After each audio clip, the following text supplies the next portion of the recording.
All right, good afternoon, everyone, and welcome to Grade 8 Coding. It is the 1st of July. We are going to be looking at debugging with Scrat. My name is Mr. Paul de Klerk. I have been working with computer code now for close to 6 years, and I have to honestly say that I am extremely passionate about coding and computer sciences and IT as a whole. So I've shared this story a couple of times today, so I'll share it one last time because I want you guys to know me and to understand where I'm coming from and that I really am passionate about this subject. And when I was in grade 7, one of my friend's dads actually worked at in the IT department of a big company, and they would always send the old computers, throw them away, and he would pack them up and take them to his house. And we would always delve through those computers and take them apart, use the spare parts to build other computers that we were going to use as gamers because we wanted to play games. So we decided that's the best way to do it. At the end of the day, we could only get it to play solitaire or snake, but we were happy. We were deliriously happy, and we thought that we were going to just amount to everything because we could make these computers play solitaire or snake. So that is where I'm coming from with regards to technology and computers. I've been involved in this space my entire life, and currently I work as a freelance web developer, obviously outside of my work here at the school. I work as a freelance web developer, as a YouTube account manager, and that means that I create websites and content for the internet, and I use computer code to do that because sometimes the software that I have doesn't give me what I want. So I use code. Okay, so let's move on. This is a quote from Stephen Hawking. So whether you want to uncover the secrets of the universe or you just want to pursue a career in the 21st century, basic computer programming is an essential skill to learn, right? So basic computer programming is now basically a part of every aspect of life, and people are using it to solve massive problems. If you take a look at people like Elon Musk and you take a look at people like Mark Zuckerberg and Bill Gates, those are all big names, and they use this technology to improve people's lives and to solve problems that we face on a daily basis. Now, all of those things that they do, even Elon Musk's spaceship that they just recently, or space shuttle that they recently launched into space, that wouldn't have been able without computer code. They wouldn't have been able to do that without computer code. So obviously there's robotics and there's design and there's engineering, and it's this entire aspect of computer science involving all these many different things. But for the most part, without coding, it won't happen, right? So when we speak about coding, I don't know if you are all new or whether you have had coding before. Some of the names seem familiar. Some of the names are anonymous, so I don't really know who that is. So for now, I'm just going to treat this as if it is everyone's first time, but I won't spend too much time. I want to get into the coding, so I won't spend too much time in chatting. Okay, so when we are doing or using computer code, as we've said earlier, generally speaking, computer code is used to solve a problem, right? So what we need to do is we need to follow the problem-solving workflow. And that workflow consists of identifying the problem, and you'll see, especially when it comes to some of the puzzles that we'll be doing, it's so easy. It's almost like playing a game. When you see that character, you just want to make that character move across the maze from one point to the next. But then we sometimes miss that there are smaller things within the puzzle that needs to be done, like specific actions that needs to happen on specific places within the puzzle. So the important thing is to make sure that we see the big goal, we understand the big goal, but we break that down into smaller problems, right? And then we find the solutions and we create the solutions for the smaller problems. We test the solutions for the smaller problems and we adjust the solution for the smaller problems. Once we put all those solutions together, we've reached our goal and we've solved the big problem. So for those of you that are wondering, no, I won't only be chatting like this. We are actually going to work on a coding screen and do coding with this guy, Scrat from ISH. And here you can see he says he is the real problem solver, because what we will be doing is something in the coding language or coding talk that is known as debugging. And what debugging means is to find problems in code and to fix them. So without us wasting any more time, let's jump into our coding screen. Allow me to change over to that. Right, so what I want to show you here before we even start coding is, excuse me. So we've done this lesson 1 already for grade 8 before we went on our study break, okay? And we've also done this lesson 2. So if you haven't done these with us, don't stress about it. These are introduction lessons that really is built and created for us to get to know the system and to get to know how this entire process works, okay? So the most difficult things, they really become very obvious around here. This one is also a little bit tricky, but for the most part here at the beginning, it's easy enough. So you don't have to stress about that. That being said, what you see here in front of you on the screen is a section that I created in mycode.org account, my personal account that I have with them. I created this section specifically for the grade 8s. So I'm going to share a link to you in the chat box. I'm going to do that now. Before we move on to debugging, I just want to have a look at this Angry Birds one because it's a nice one to get the ball rolling. Right. So I'm sharing a link in the chat box. What you do is you click on that link in the chat box. It will open in a browser. I'm using Google Chrome as my browser. And if you are using another browser, that's fine. It will work the same. If it's on an Apple device, it's going to be Safari. Maybe you're using Windows's new updated version of Edge. That's also fine. The important thing is that if you have a computer and you are on a computer or on a laptop, then you can click on this link now and you can open it in your browser. Then I would advise you to go to the right-hand top corner. There you can see is a minimize and an X. Right between them, there are 2 little boxes. And if you hover over them, the label will say restore down. So you can click on that and make this screen where you will be coding smaller. Make my Zoom screen smaller so that you can still see me, but you don't have to just follow me. Then you can actually see what I'm doing here and code on your own computer. For those of you that are fortunate enough to own 2 devices, you can do that as well in future. You can watch me on one device and code on the other device. For those of us that only have mobile devices like cell phones to use, it is extremely difficult to watch me code and code on a cell phone. So my advice there would be just watch the lessons with us here. You can still participate in the chat box and answer questions if need be, or ask questions if you want to, but keep the link open and then you can go and code on a computer later. So what do I mean by keep the link open? The same link that I gave you in the chat box. When Zoom is closed and I'm not here anymore, your browser stays open with that link and on this page, right? Or whatever page you're on. So you can actually go to your address bar here. You can copy that link, paste it into a Word document or a Google document or wherever you like to do your text editing. Paste that link there, save it, and then whenever you want to, you can come back and come and code on this. And you can navigate back to those lessons that I showed you earlier by clicking there.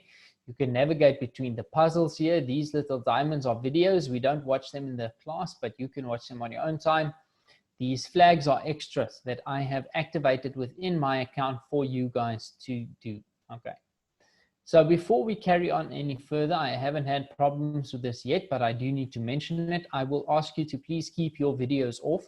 It's not that I don't want to see your face. It's just that the moment you switch on your video camera, I cannot see my screen anymore. It fills up my entire screen, so I cannot see what I'm sharing with you.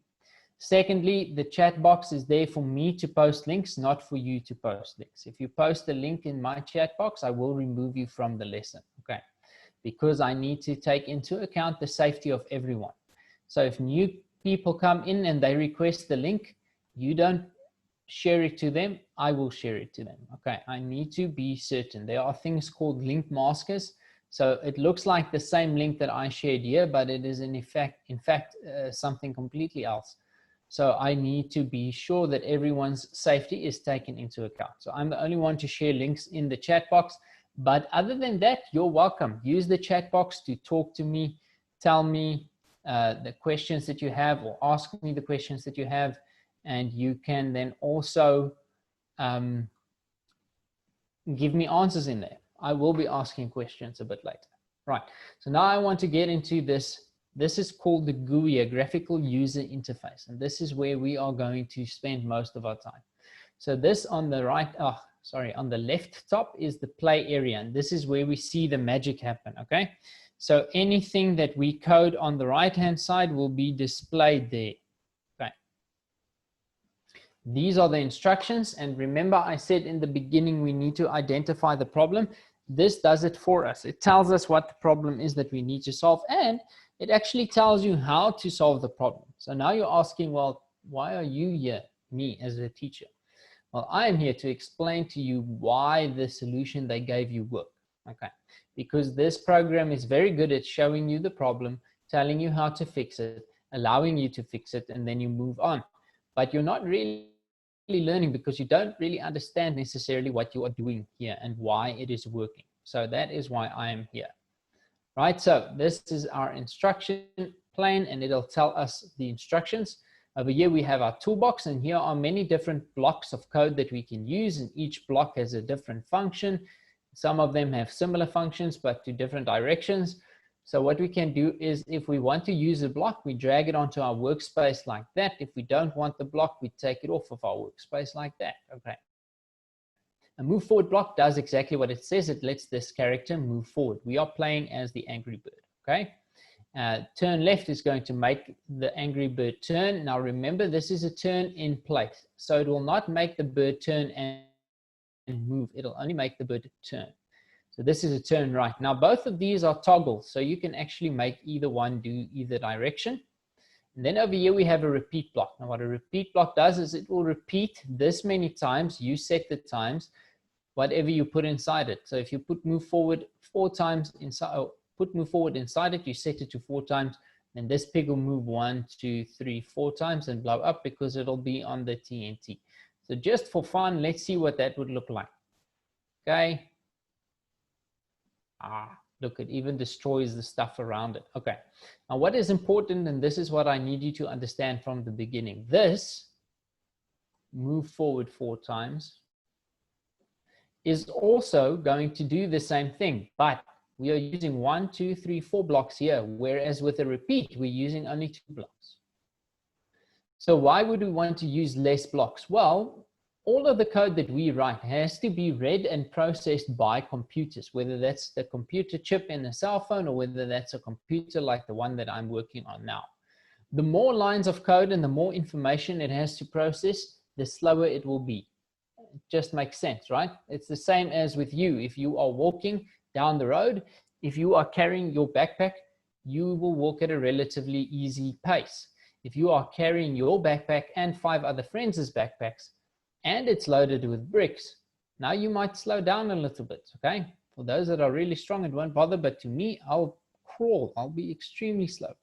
So this is the reason why we use these repeat blocks. It allows us to achieve the same thing using less blocks, okay? So repeat works. Whatever we put inside will happen that many times, and these repeats we can toggle. Some of them we can put the numbers into. The last thing that you need to understand is we have our workspace here. Actually, 2 things. They have to do with each other. There we go. There's a run button here below the play area. Now this run button is linked to this when run block. So all of the puzzles that we do will have this on there, and it will take up 1 block space in our workspace, right? The reason for that is we need a way to activate the sequence of code that we will be creating here, okay? So we have to get somehow to trigger that to happen. So some triggers, this platform uses a button here. Other platforms say, okay, if you press the space bar on your keyboard. So it just differs. But for this platform, it's this run button connected to the when run block. The second thing that ties into that is whenever we want to create a sequence of code that will actually run, you need to pay attention that they are connecting. They need to actually touch, right?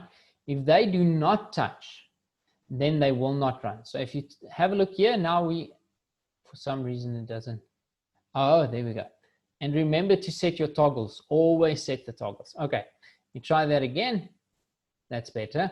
So now you can see it is working, right? So this is doing what we told it to do here. But if I disconnect even one of them and I hit run, the top code will still work, but this is going to show me there is unused code here. Okay, and this will not activate. So it has to be connected to each other and connected to the when run block. Now we are ready to start coding. You understand the GUI or the graphical user interface. You understand how the blocks work. Now I need to understand if you have all gotten access to this link. So in the chat box, I want you to write a yes if you could open this link on your computer. And while you do that, I'm going to take a sip of water.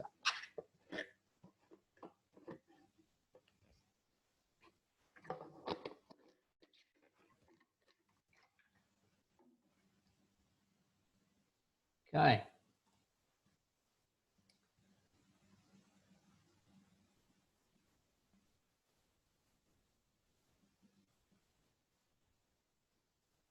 Right, no response in the chat box. That's okay.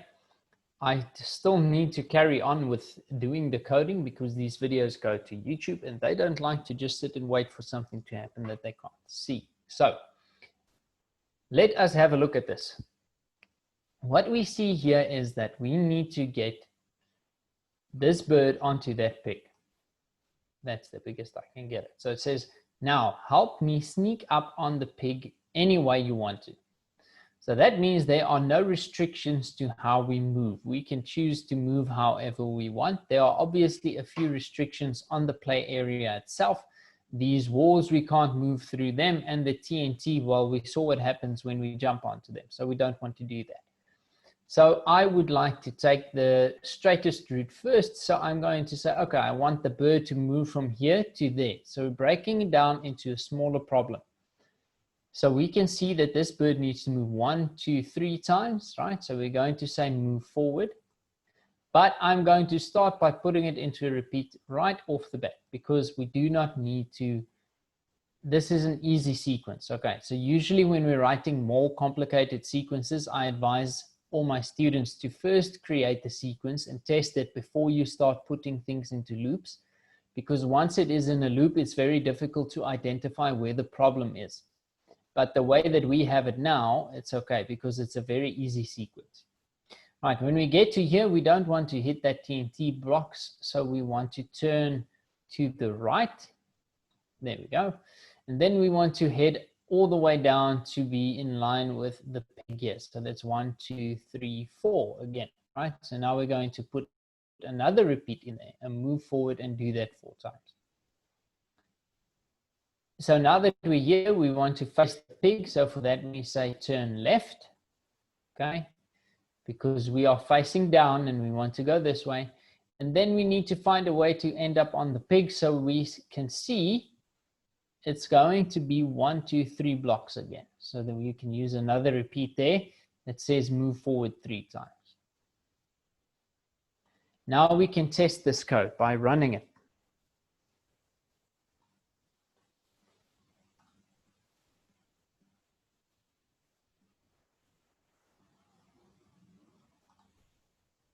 Oh goodness, I miscounted somewhere. Right, so obviously down here, I went 1 too many. Let us try that again.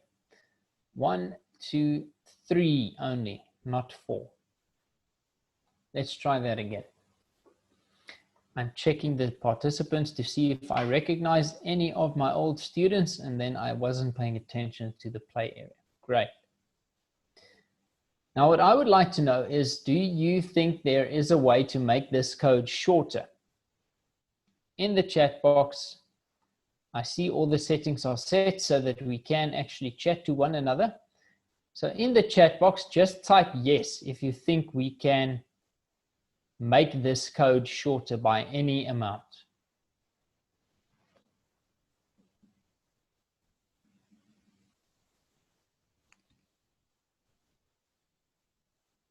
Okay, great. Okay, awesome. So now I have some engagement. The trick that I didn't tell you about is if you say, yes, we can make it shorter, you also need to tell me how to do that. So now you know, but you've already said yes. So now I already can see that Asanda has an idea, and I would like to know what that idea is. So in the chat box, if you would like to chat to me or talk to me over the microphone, raise your hand, then I will unmute you, and then you can tell me. Sometimes it's just easier to do coding that way.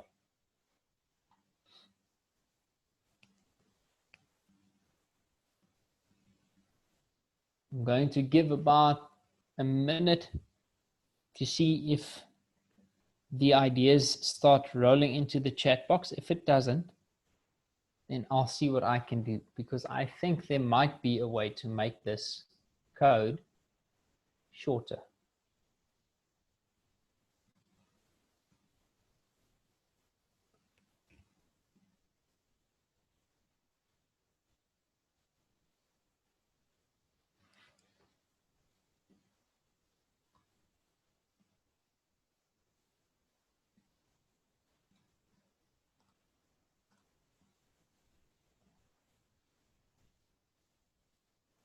Okay.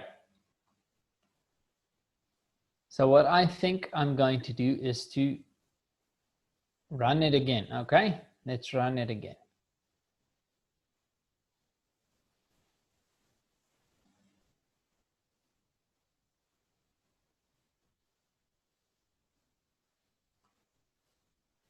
Asanda, can I unmute you or ask you to unmute? I have now asked you to unmute. If you are willing, can you hear me? Yes, sir.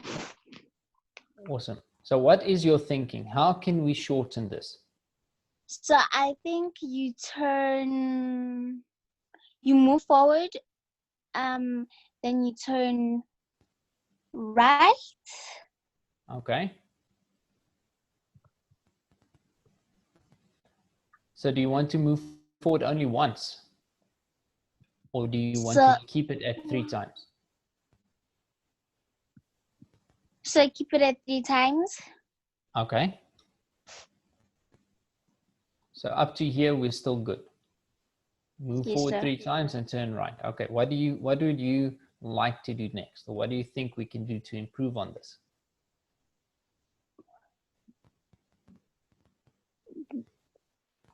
So I would like to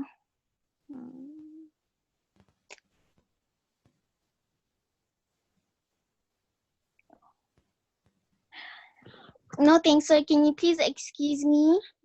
Okay, no problem. Thank you for trying. I appreciate it. Okay, so I think this is actually a very, very good thing. What I want to do is I'm going to leave you with this link, and I'm going to give you a challenge. So with this, you can see there are many different routes that you can take. Some of them might cause that we have to use less code. So the challenge is this, right? Before we say goodbye, yes, that's awesome. It takes a lot of guts to do what she just did. Very well done.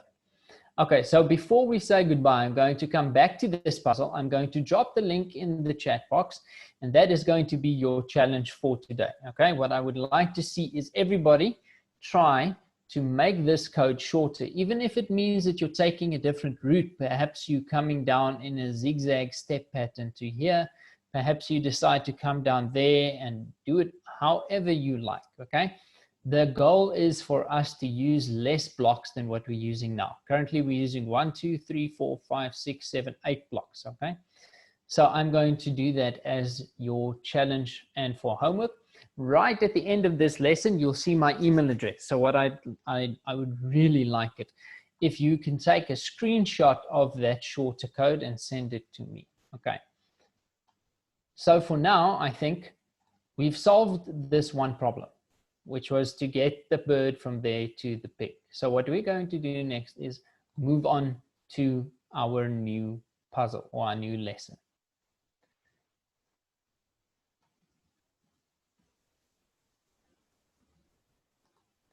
Okay, now these extras, oops. We don't want to view any videos here. I just want to go back there and show you quickly. I forgot to mention about that. Over here. So remember in the beginning, I said I created this section for you. So if you have this link and you save it on your computer in a text file or text document, you can come back and you can come and do these extra practice challenges, right? So I'm not going to do them in the lesson. Sometimes we will, but for the most part, we skip over them because they are the same idea, the same concept than what you have in the lesson. It's just that it will be extra. So it's a bit of more practice for you. Okay. So for now, I think we can move on to debugging with Scrat. So before we get going any further, we have to discuss something very quickly. Oh, excuse me. This word debugging, this doesn't mean that we're actually going to look for spiders and flies and gross things like that.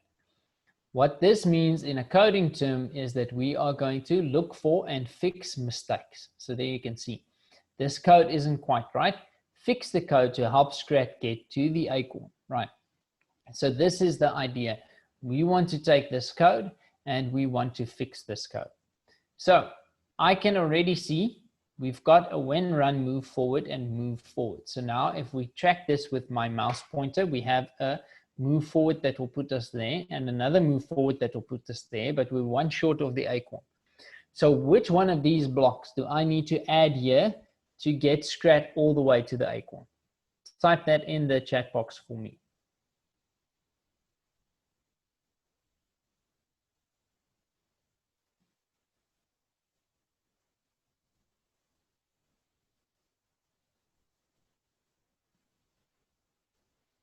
Yes, okay, good. So Lesedi said move forward has to happen 3 times.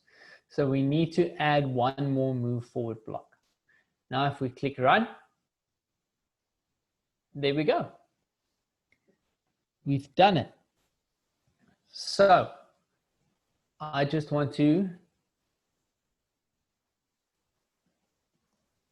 check this again. Here we have move forward, move forward, move forward, right?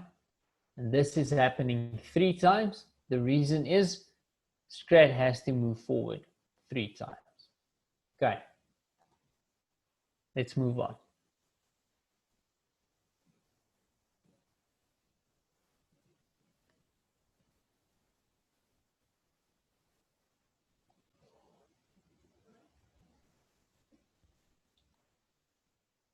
Okay, this is saying use your debugging skills to get Scrat to the acorn. So here we have Scrat, the acorn is there. So the first problem is we need to get Scrat from there where he is now to that part there so that he can turn and face the acorn, right? So what I see is there's one move forward and then a turn right. Now, in my opinion, that's going to make Scrat fall into the water right here. And if you don't believe me, let's test it. If you test this on your computer, he makes the funniest sound when he's falling like that, but I don't have my sound switched on, so you won't hear it. So what do you think should I do to make Scrat not fall in here, but to actually come all the way to there? What block do I need to add from our toolbox onto the workspace?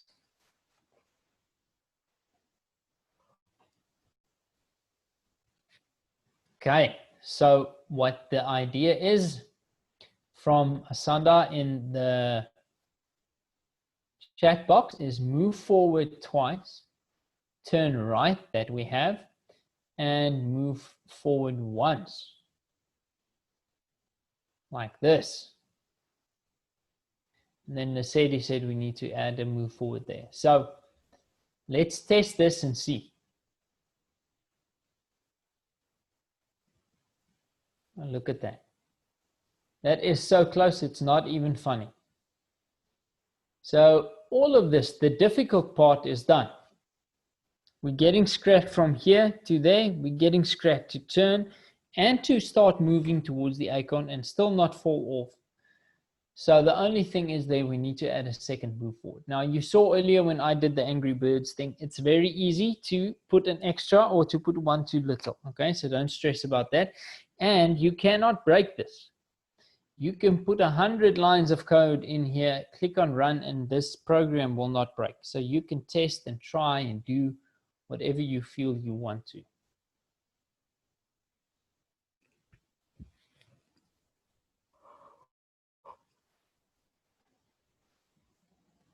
Okay, are you ready? Can we move on to the next puzzle? I just realized I've been jumping to the next puzzle without checking in on you guys. I have one yes there.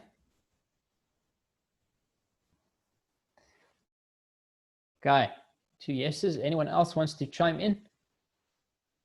Doesn't seem that way. Right. I'm just going to drop the link in there so that I don't get confused with what is written. Okay, now we have a workspace limited to 4 blocks, but we have 6 blocks in the workspace. So that's obviously not going to help us. Something is not quite right. Remove the blocks to get Scrat to the acorn. Now, Scrat is here, the acorn is there. So there are very few movements that need to happen to get Scrat to where he needs to be. But I want you to pay attention when we are breaking these sequences or segments. The highest one you click on, it'll take everything that's under that along with it. Okay. So this is a move forward, turn left, move forward solution that's needed. And that's in there already. Move forward, turn left, move forward. So my advice is, yes, remove the first 2 forwards. Instead of removing this and rebuilding everything, just put this to the side. Now remove these 2, put these ones back. They have to touch, and there we go.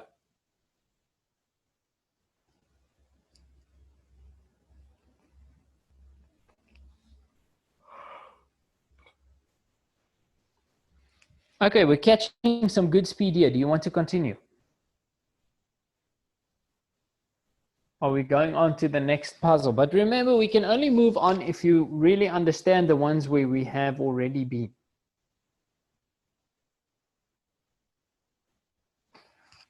Okay. I see there's somebody else also joining the comment or chat box now. Awesome. Someone has their directions mixed up. Can you help them? So let's have a look. Scrat is there, needs to come here, come down.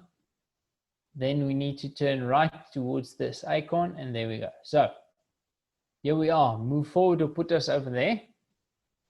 Just move this a bit bigger so we can see. Now we're turning right. Now that's a bit of a problem because we're facing this way. If we turn right, we're going to be turning up. And that is going to make Scrat die. So we just change the toggle here to make it left. Now Scrat is over here looking down away from this island view here at the top. And we need to move Scrat 1. So there we go, it's moving once. Then we need to make Scrat turn to the right and not left. And then we need to make Scrat move from this block onto the acorn. Okay. This is a lie. This needs to be turned right. There we go.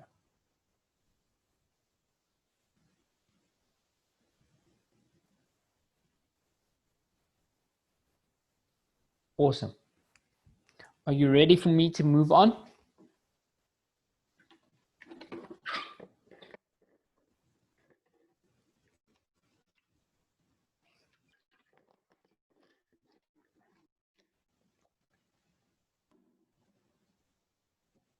Okay. Just going to drop the new link in there to help me differentiate between chats from the previous puzzle and chats from the new puzzle. Right, so now we see there is a notification from the graphical user interface telling us that there are blocks that we cannot delete. So these dark gray ones, you can't remove them. They need to stay on the workspace. So we can only edit and adjust these ones that are in a light blue. So the restrictions, we have 9 blocks. This is saying debug this level by rearranging the changing blocks. So Scrat is over there. Let's just make our play area a bit bigger. Our toolbox contains many things that we can use. So let's see what we can do. We have a move forward, 1, 2, twice. So that's already too many. Then we need to have a turn right because we are facing towards this play area and we have to go down. So we put a turn right in there. After that, we want to move again. 1, 2.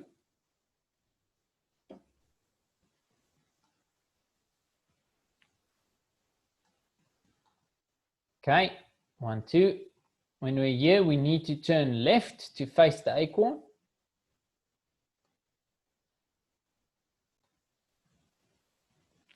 And then we want to move until we're on the acorn. 1, 2.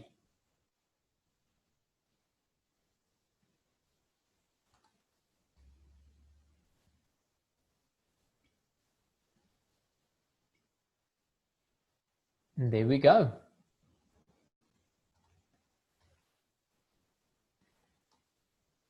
Now, one thing that I want you to notice is using a repeat here won't really make a difference because to repeat one thing twice is the same amount of blocks as repeating or just putting the same block in 2 times.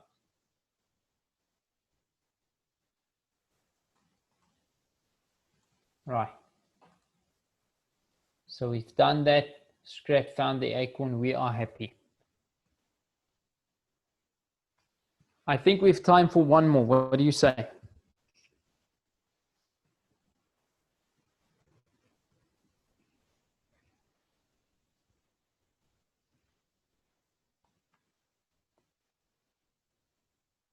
Okay, cool.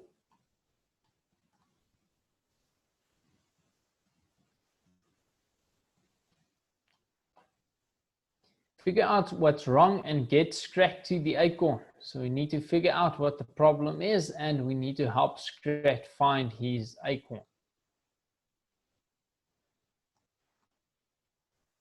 Okay, that's very strange. It's highlight. Oh, there we go. The highlighting is gone. Right.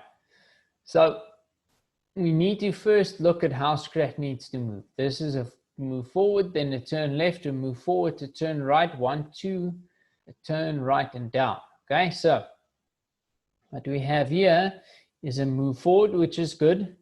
And then we have a turn right. Now that's a bit of a problem because remember Scrat is facing this way. If he turns right, he's going to go towards the bottom here. That's not what we want. Then we have another 1 move forward because Scrat needs to move from here to there. Now that Scrat is here, we need to turn Scrat towards this side. That's the turn right.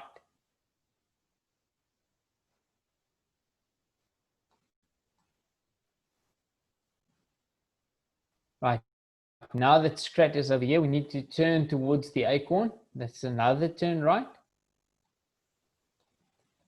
And then we want to move down 1 to get the acorn. Right.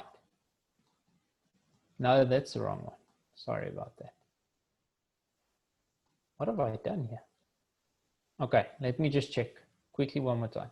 Move forward, turn left, move forward. That's right. Turn right, then 2 move forwards. So this obviously turn left. Come on, turn right, 2 move forwards. Turn right again and move forward. Okay. So now we're within the limits of our workspace restrictions.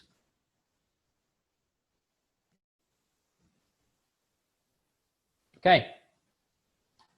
Now, with this one, One of the grade 9 students earlier gave me a shorter way to do this as well. So I want to do that with you so that you can sort of start thinking in that same direction, but you will practice on that Angry Birds one to try and make it as short as possible. Okay. So the idea was, I think it was here, yes. So the idea was to do this. We move forward once, we turn left to face up, we move forward again. We turn right to face this side, right? Then, if I'm not mistaken, it looked like this, but it can't because that's going to move forward and turn right in there.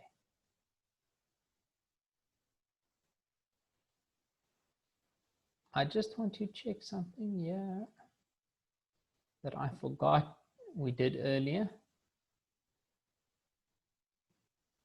Yes, that's going to do exactly what I thought it's going to do. So if you have any input here, please tell me.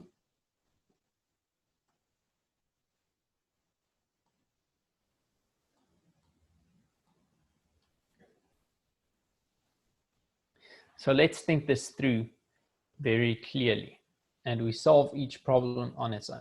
So we move forward there with 1. Then we turn left, which is obviously right. Then we want to move forward and, oh, I'm lying. Move forward once, yes. And then we need to turn right here, move forward twice, turn right and move forward. So this is going to probably make Scrat jump over the acorn and go onto there. But sometimes these puzzles, they solve themselves when you've reached the goal. There we go. Okay.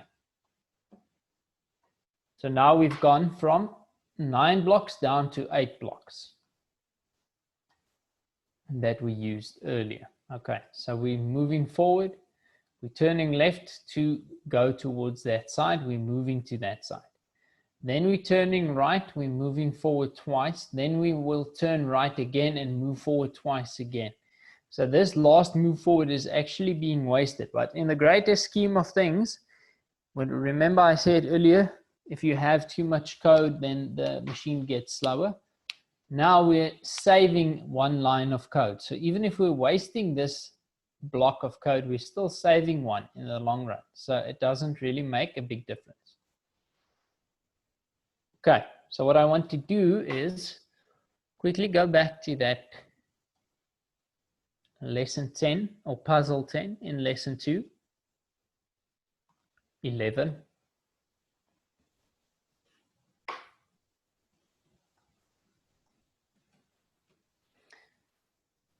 So don't think of this as homework. Think of this as a teacher finally telling you to go and play and have fun, because that's exactly what we're going to do here, right? We're going to take this link, save it on our PCs, and then we can come back and work on this and see what we can do to make this code as short as possible. I will do the same, and then we can see who can get it the shortest.